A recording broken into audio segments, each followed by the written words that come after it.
Imad Fatal, vous quittez donc vos fonctions sur cette défaite en demi-finale des playoffs match 4. Est-ce qu'il y a un goût amer ou finalement c'était juste du bonus? Je pense que c'était du bonus vu de la saison qu'on a réalisée. On passe le premier tour, ce qui n'était pas gagné d'avance non plus parce qu'on sort sans Lucerne qui était notre bête noire de la saison. Et on prend un match à Fribourg Olympique. Après, je pense qu'on aurait pu faire un peu mieux sur les matchs 2, 3 et 4. Mais finalement, c'est quand même la meilleure équipe qui a gagné. Et puis ensuite, bien entendu, un sentiment forcément mélangé d'euphorie, de nostalgie déjà, de reconnaissance aussi parce que j'ai reçu tellement de marques de sympathie, d'affection et même d'amour que forcément ça chamboule un peu tout ça. Mais ce matin au réveil, après une bonne nuit d'ailleurs, ce qui m'a étonné, le sentiment du devoir accompli, de savoir que j'ai laissé une belle empreinte dans le sport genevois et ça c'est quelque chose qui me réjouit.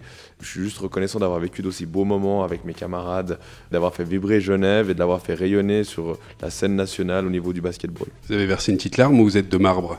Écoutez, j'ai pas retenu mes larmes, mais j'ai senti un moment un peu d'émotion au moment où on m'a offert quand même ce maillot qu'on a retiré comme un symbole et qu'on a accroché au mur du pommier. Ce qui m'a beaucoup touché aussi, c'est qu'en fait, c'est des choses qu'on ne fait pas immédiatement, ça mérite de la réflexion. Et ce que j'ai beaucoup apprécié, c'est l'unanimité qui a été autour de ce projet, de dire, bah voilà, ce président a vraiment marqué le club de son empreinte.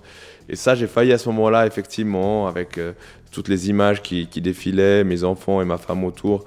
J'ai eu une certaine émotion à ce moment-là, effectivement. Bien évidemment, la passion ne s'éteint pas du jour au lendemain. Vous resterez supporter numéro 1. Il va falloir assurer la transition de manière tranquille, progressive. Oui, vous savez, le basket, ça m'habite. Donc hier, j'ai demandé à tout le monde de ne pas me dire le résultat de l'autre demi-finale et je suis rentré à minuit et j'ai regardé l'autre demi-finale dans les conditions du direct. C'est vous dire à quel point je suis un mordu de basket. Je suivrai la finale de très près également. Et puis, je me réjouis vraiment d'aller assister comme un vrai supporter au match des Lions de Genève à la rentrée. Je suis un consultant un peu de luxe, je suis celui qui va aider, diriger, guider. J'entends rester auprès de mes camarades, mais sans avoir la responsabilité du quotidien. Et c'est ce que je souhaite maintenant, c'est vraiment me reposer un petit peu et vivre des moments sans un téléphone qui sonne toutes les 30 secondes. Et pour ça, je me sens un peu libéré, comme si le génie avait été libéré de sa lampe.